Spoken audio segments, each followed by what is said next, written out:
Welcome back to American Agenda. I'm Katrina Zish, and it is time now for The Other View.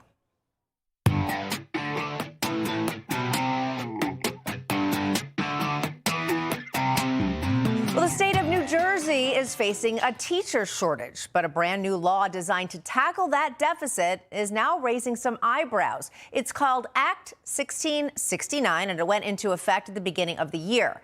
Here's what it says. In part, quote, the State Board of Education shall not require a candidate seeking a certificate of eligibility to complete a Commissioner of Education approved test. Here's where it gets interesting, of basic reading, writing, and mathematics skills. Let's translate.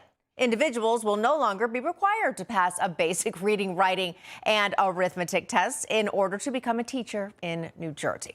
But while proponents of the law argue that all it does is eliminate redundant requirements, critics say it represents a significant lowering of standards. Now, this news also coincides with the dramatic decrease in the academic performance of students nationwide. A new international study conducted by the National Center for Education Statistics found that between 2019 and 2023, math test scores for fourth graders dropped by 18 points.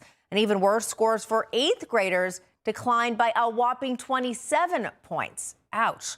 Here with reaction, award-winning documentary filmmaker Melissa Francis, along with former New York Lieutenant Governor and Newsmax contributor Betsy McCoy. All right, listen, I'm not going to claim to be a mathematician, not my strong suit, but let me tell you, when I'm studying math or anyone is studying math, you better know what you're doing if you're a teacher. And yeah. I understand you did some research for this segment. Right, I know. I was just looking up because I wanted to get the name of the test right. It is the Praxis Core Test. And when your producers told me this morning that this was going to be the topic, I thought, why not? I'll go ahead and give it a try. So I took the math portion because I am a writer, and I thought that would be it was challenging. I did well, but it was challenging. I passed. You passed. It was challenging. It's not 1 + 1. It is actually, it does take some thought and some training, and I think that may be the problem. You're allowed to take it in New Jersey as many times as you want. In order to pass it, to get your certificate and teach it, but they're struggling to pass the test. And I think that if you don't have a mastery of this, that said, you know, my 12th grader and my 9th grader both could pass this test. Wow. They're in school right now, you know, so it's like you're more familiar with the topics. Yeah, it's in your head.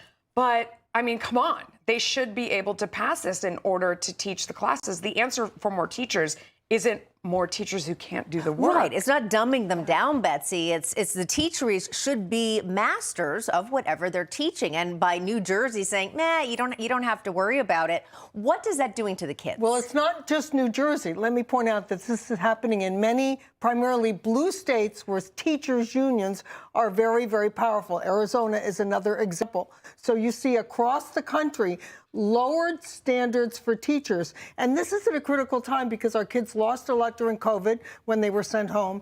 And now when we look at their comparative performance compared with other countries, the so-called OECD or developed nations, the U.S. now ranks 26th in science. So U.S. kids are now performing below 26 other countries. And that's what I say to all parents. Can we afford to let our children fall behind? It's right. Not just what you know compared with the kid in the next seat. Your child's going to be competing for college and then for jobs with kids from everywhere. And who wants to have your kids disadvantaged? Yeah. So it's time to get political and take control of the state legislature and the governor and the people who are kowtowing to the unions. That's a great point, because if you look down in Florida, what they're doing, there is a lot of school choice. You get a voucher, you can go where you want. I was looking at their website today, and there are so many different choices out there. My oldest son goes to a New York City public school that is amazing. And it's a screened school. So it's one of those things where it's not necessarily about the money you're spending. Right. It's about figuring out where the best education in your community is. Yeah, absolutely. All right. Really sad statistics. Hopefully it can get better. Of course, we'll be talking about it here on The Other View. Betsy, Melissa, always great having you with us. Thank you. Information. Truth is freedom. Is Newsmax. It's real news for real people.